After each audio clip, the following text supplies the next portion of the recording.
ሰበር ዜና ኢራን የሞት መቃብሮች ተከፍተዋል፣ የጠላትን ወታደሮችን እንጨርሳቸዋለን ስትል ዛተች። ትራምፕ በበኩላቸው ዛሬ ሌሊት ትልቅ ጥቃት ይፈጸማል ጠብቁ ሲሉ ዝተዋል። በሌላ በኩል የአሜሪካ ግዙፍ መርከብ በኢራን ሚሳኤሎች ተመታ ሰጥማለች። ወዲህ ደግሞ የፋኖ ኃይሎች የወልቃይትን በር ሰብረው በመግባት ውጊያ ከፍተዋል። ኢራን የአሜሪካ ግዙፍ የጦር መርከብ ላይ ጥቃት ከፈተች።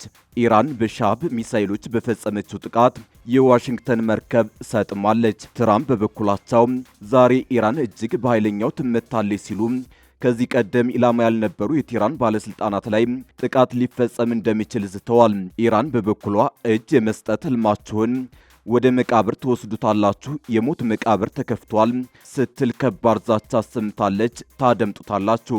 የፋኖ ኃይሎች በወልቃይት ጥቃት ከፈቱ። በዚህም ከተከዜ ዘብ ጋር ከባድ ትንቅንቅ ማድረጋቸው ታውቋል። በውጊያውም ከሁለቱም ወገን በኩል ከፍተኛ ጉዳት ደርሷል ተብሏል። እንመለስበታለን። ትግራይ ወደ ጦርነት አፋፍና ከበባ እየተመለሰች ነው። ነዳጅና ሸቀጣሸቀጦች እንዳይገቡ ታግዷል። አሁን ደግሞ የትግራይ ጊዜው አስተዳደር የካቲት ወር የመንግስት ሰራተኞች ደሞዝ ሙሉ በሙሉ እንደማይከፈል አስታውቋል። የሲቪል ሰርቪስ ደሞዝ ሙሉ በሙሉ መቋረጡ የተሰማው ጊዜው አስተዳደሩና ህወሓት የተለያዩ የግዳጅ መዋጮዎች በማህበረሰቡ ላይ በጣሉበት ወቅት ነው። ትሰሙታላችሁ። አክብሮታዊ ሰላምታችን በያላችሁበት የዓለም ዳርቻ የረሳችሁ የተወደዳችሁ አንዳፍታ ሚዲያ ቤተሰቦች ከአንዳፍታ ላሁን መደመጥ አለባቸው ያልናቸውን ዜናዎች ወደ እናንተ የምናደርስበት ሰዓት ላይ ተገኝተናል። አብራችሁን ትቆዩ ዘንድ ግብዣችን ነው።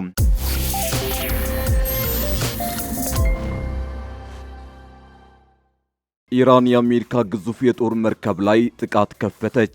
ኢራን በሻብ ሚሳኤሎች በፈጸመችው ጥቃት የዋሽንግተን መርከብ ሰጥማለች። ትራምፕ በበኩላቸው ዛሬ ኢራን እጅግ በኃይለኛው ትመታለች ሲሉ ከዚህን ቀደም ኢላማ ያልነበሩ የቴህራን ባለስልጣናት ላይ ጥቃት ሊፈጸም እንደሚችል ዝተዋል። ኢራን በበኩሏ እጅ የመስጠት ህልማችሁን ወደ መቃብር ትወስዱታላችሁ፣ የሞት መቃብር ተከፍቷል ስትል ከባድ ዛቻ አሰምታለች። የኢራን እስላማዊ አብዮታዊ ዘብ በሆርሙዝ ወሽመጥ በኩል ሲያልፍ የነበረ የነዳጅ ጫኝ መርከብ ላይ ጥቃት መፈጸሙን አስታውቋል። አብዮታዊ ዘቡ በቴሌግራም ቻናሉ ባወጣው መረጃ ፕሪማ የሚል ስያሜ ያለው ነዳጅ ጫኝ መርከብ በወሽመጡ በኩል መተላለፍ እንደማይቻል በባህር ኃይሉ የተሰጠውን ተደጋጋሚ ማስጠንቀቂያ ችላ በማለቱ በድሮን መመታቱን ገልጿል። ከጠበኛ ሀገራት ጋር አጋር የሆኑ ነዳጅ ጫኝና የንግድ መርከቦች በሆርሙዝ ወሽመጡ በኩል ማለፍ እንደማይፈቀድላቸውም ወታደራዊ ኃይሉ አስገንዝቧል። በዓለም ላይ ካሉ ወሳኝ የኃይል ማጓጓዣ መስመሮች አንዱ የሆነው የሆርሙዝ ወሽመጥ ከዓለም አቀፍ የነዳጅና ጋዝ አቅርቦት 1/5 የሚሆነው ይተላለፍበታል። በመካከለኛው ምስራቅ እየተካሄደ ያለው ጦርነት የመርከብ መተላለፊያ መስመሩ ሙሉ በሙሉ እንዲቆም አድርጎታል። በዚህ ሳምንት መጀመሪያ የኢራን መንግስት በመስመሩ ለመተላለፍ የሚሞክሩ መርከቦችን በእሳት እንደሚያያይዝ ዝቷል። ይህ በእንዲህ እንዳለ የአሜሪካው ፕሬዝዳንት ዶናልድ ትራምፕ ዛሬ ኢራን እጅግ በኃይለኛው ትመታለች ሲሉ ከዚህን ቀደም ኢላማ ያልነበሩ የቴህራን ባለስልጣናት ላይ ጥቃት ሊፈጸም እንደሚችል ዝተዋል። ፕሬዝዳንቱ ትሩዝ ሶሻል በተባለው የማህበራዊ ሚዲያ ገጻቸው ባሰፈሩት ጽሑፍ የኢራኑ ፕሬዝዳንት ማሱድ ፔዜሽካን ከሰዓታት በፊት ያደረጉትን ንግግር ጠቅሰዋል። ፔዜሽካን በኢራን ጥቃት የተፈጸመባቸውን ጎረቤት ሀገራት ይቅርታ ጠይቀው ካሁን በኋላ ቀድመው ጥቃት ካልፈጸሙ በስተቀር ጎረቤቶችን እንደማያጠቁ ተናግረው ነበር። ትራምፕ ጥፋቸው ኢራን ይቅርታ መጠየቋንና በመካከለኛው ምስራቅ ለሚገኙ ጎረቤቶቿ እጅ መስጠቷን እንዲሁም ካሁን በኋላ ወደ እነርሱ እንደማትተኩስ ቃል መግባቷን ገልጸዋል። ይህ ቃል የተገባው በማያቋርጠው የአሜሪካና እስራኤል ጥቃት ምክንያት ብቻ ነው ብለዋል። ኢራን የመካከለኛው ምስራቅ ሀገራትን እንደማታጠቃ ተናገረም። ወደ ጎረቤቶቿ የሚደርሱ ጥቃቶች ሙሉ በሙሉ አልቆሙም። በዱባይ ዓለም አቀፍ አየር ማረፊያ አቅራቢያ የድሮን ጥቃት መፈጸሙን የሚያመላክት መረጃ የወጣ ሲሆን ኳታርም የተወነጨፉባትን ሚሳይሎች ማክሸፏን ገልጻለች። ትራምፕ በማህበራዊ ሚዲያ ገጻቸው ባሰፈሩት ጽሑፍ ዛሬ ኢራን እጅግ በኃይለኛው ትመታለች ብለዋል። የሀገሪቱ ጦርም ጥቃት የሚፈጽምባቸውን አዲስ ኢላማዎች እየለየ መሆኑን ገልጸዋል። ፕሬዝዳንቱ ሙሉ በሙሉ የሆነ ውድመትና እርግጠኛ ሞት የማድረስ ሐሳብን በከፍተኛ ሁኔታ እያጤኑ እንደሆነም ጠቅሰዋል። በአዲሱ እርምጃ ኢላማ የሚሆኑት እስካሁን ድረስ ጥቃት ሊሰነዘርባቸው ያልታሰቡ አካባቢዎችና በርካታ ሰዎች እንደሆኑም ጠቁመዋል። ይህ የሚሆነው በኢራን መጥፎ ባህሪ ምክንያት ነው ያሉት ትራምፕ ተጨማሪ መረጃ አልሰጡም። የኢራኑ ፕሬዝዳንት መሱድ ፔዜሽኪያን በበኩላቸው የአሜሪካው ፕሬዝዳንት ዶናልድ ትራምፕ ያቀረቡትን ያለምንም ቅድመ ሁኔታ እጅ የመስጠት ጥሪ በቁጣ ውድቅ አድርገውታል። ፕሬዝዳንቱ በመንግስት ቴሌቪዥን ባስተላለፉት መልእክት ኢራን በጭራሽ እጅ አትሰጥም፣ ትራምፕ ይህን ህልማቸውን ወደ መቃብር ይዘውት ይሄዳሉ ሲሉ አስጠንቅቀዋል። የፋኖ ኃይሎች በወልቃይት ጥቃት ከፈቱ። በዚህም ከተከዜ ዘብ ጋር ከባድ ትንቅንቅ ማድረጋቸው ታውቋል። በውጊያውም ከሁለቱም ወገን በኩል ከባድ ጉዳት ደርሷል ተብሏል። በተደጋጋሚ ወልቃይት ላይ ጥቃት እንደሚከፍቱ ሲዝቱ የነበሩት የፋኖ ታጣቂዎች ተኩስ መክፈታቸው ታውቋል። ታጣቂዎቹ በትናንትናው ዕለት በወልቃይቱ ሁመራ ዞን ጥቃት ከፍተዋል። የፋኖ ታጣቂዎች ጥቃቱን የከፈቱት በአካባቢው በሚገኙ የተከዜ ዘብ ላይ እንደሆነ የአንድ አፍታ ሚዲያ ምንጮች ተናግረዋል። በዞኑ ቤተ ሙሉ በተባለ ስፍራ አቅራቢያ በምትገኘው ጎድጓዳ ቀበሌ ላይ ከፍተኛ ውጊያ መደረጉን አንድ ከፍተኛ አካባቢው አመራርና ነዋሪዎች ለአንድ አፍታ ሚዲያ አረጋግጠዋል። ውጊያውን የከፈቱት ሰፈር መለስ በተባለ ግለሰብ የሚመራው የፋኖ ክንፍ ነው የሚሉት ምንጮቻችን ተከዜ ዘብ ታጣቂዎች ላይ የተከፈተው ጥቃት ድንገተኛ እንደሆነ ያስረዳሉ።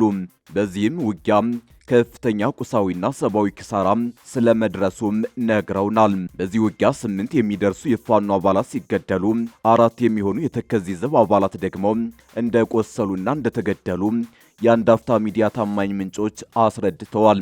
ከጥቃቱ በኋላ የፋኖ አባላቱ ወደ ዋልድባ አቅጣጫ እንዳፈገፈጉም ተነግሯል። ህወሓት ተከዜን ይሻገራል በሚል በተጠንቀቅ ሲጠብቅ የነበረው የኮሎኔል ደመቀ የተከዜ ዘብ ከውስጥ በፋኖ ኃይሎች የተሰነዘረበት ጥቃት የኃይል አሰላለፉን ግልጽ ያደረገ ሆኗል። ይህም ፋኖ ከህወሓት ጋር በመናበብ የፈጸመው ነው በሚል እየተነገረ ነው። ከሰሞኑ በወልቃይት የተፈጠረው ወታደራዊ ግለት የፋኖን ተዋጊ ኃይል ሳንድዊች አድርጎታል። በወልቃይት ጉዳይ የተወጠረው የአማራ ፋኖ ብሔራዊ ንቅናቄ ውጥረቱ ሳይለይለት በወልቃይት ጠገዴ የፈጸመው ጥቃት ለብልጽግና እጅ የሰጡ የቀድሞ የፋኖ አመራሮች የሚሰጡትን አስተያየት እውነት ይሆን እንዲህ የሚያስብል ሆኗል። እጅ የሰጡ የፋኖ አመራሮችና አባላት እነ ዘመነ ካሴ የሚመሩት የፋኖ አደረጃጀት ወልቃይትን ለህወሓት ለመስጠትና ከህወሓት ጋር በጋራ ለመስራት ተስማምቷል ሲሉ ሲናገሩ ይደመጣሉ። የወልቃይት ጠገዴ ሰቲት ሁመራ ዞን ምክትል ዋና አስተዳዳሪና የሰላምና ጸጥታ መምሪያ ኃላፊ የሆኑት ኮሎኔል ደመቀ ዘውዱ ፋኖን የህወሓት ተላላኪዎች ሲሉ ይፈርጃሉ። በኮሎኔሉ አገላለጽ የህወሓት ተላላኪ በሚል የተወነጀለው የፋኖ ኃይል እንደሆነ ታምኖበታል። የወልቃይትን አማራነት የሚያቀነቅኑ በርካታ ፖለቲከኞች፣ አክቲቪስቶችና አመራሮች ፋኖን የህወሓት ተላላኪ ሲሉ በተደጋጋሚ ይወነጅላሉ። ከዚህን ቀደም ፋኖ በወልቃይት ጥቃት መፈጸሙን ተከትሎ የዞኑ አመራሮች ህወሓት ተላላኪ የሆኑ የራሳችን ሰዎች አጠቁን በማለት ተናግረው ነበር። በዚህ አውድ ካየነው ኮሎኔል ደመቀ የህወሓት ተላላኪ ሲሉ የገለጹት የፋኖን ኃይል እንደሆነ እንረዳለን። የትግራይ ሲቪል ሰርቪስ ደሞዝ ሙሉ በሙሉ መቋረጡ ተሰማ። የትግራይ ጊዜያዊ አስተዳደር የካቲት ወር የመንግስት ሰራተኞች ደሞዝ ሙሉ በሙሉ እንደማይከፈል አስታውቋል።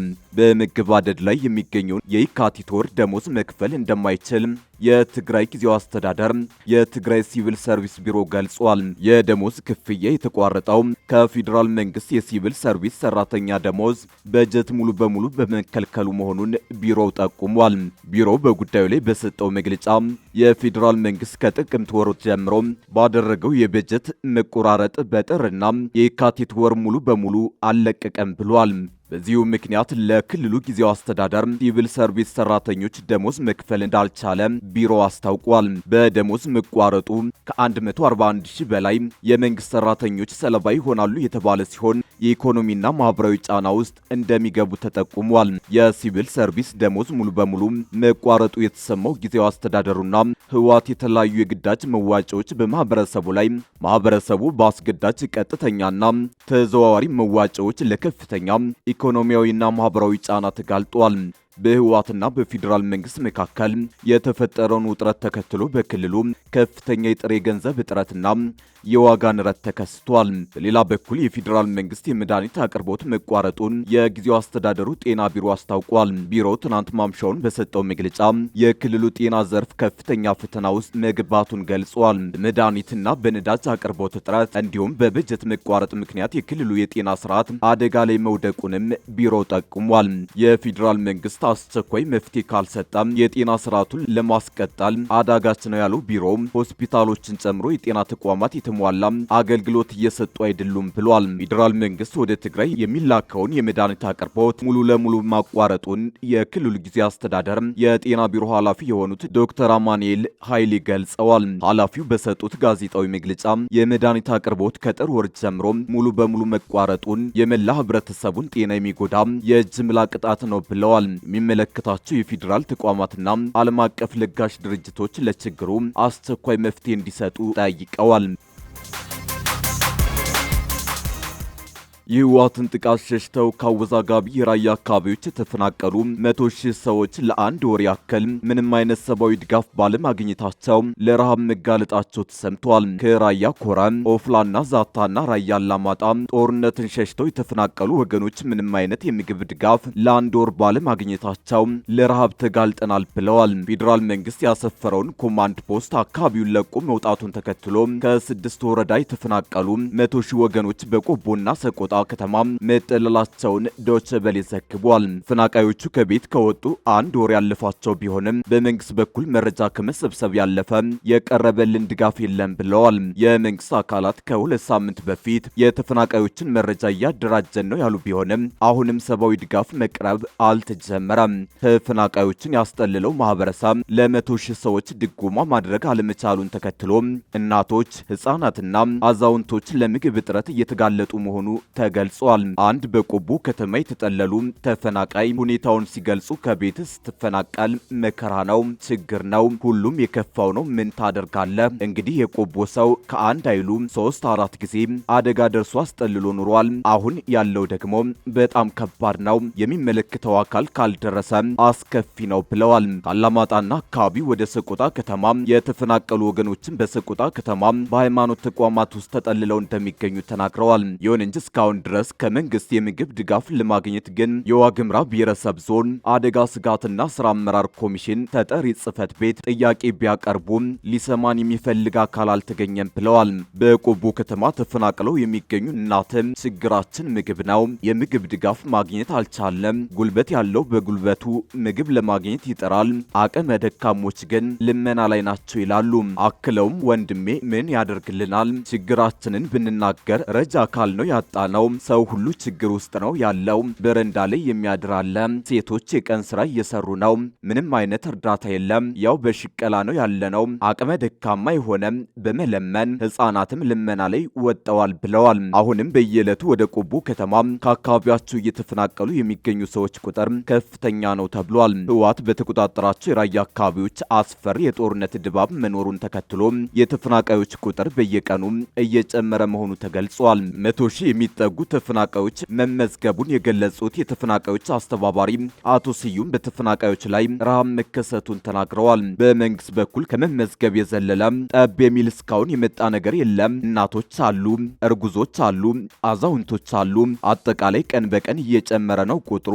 እዛ ያለው ግፍና መከራ እየተባባሰ ነው የሚሄደው። አካባቢውም የጦርነት ድባብ ነው ያለው ብለዋል። ካላማጣ፣ ኮረም፣ ኦፍላ፣ ዛታ፣ ራያ አላማጣ ተፈናቅለው በቆቦና ሰቆጣ ከተማ የሚኖሩ እነዚህ ወገኖች ጦርነትን ሸሽተው ከቤታቸው ከወጡ አንድ ወር አልፏቸዋል።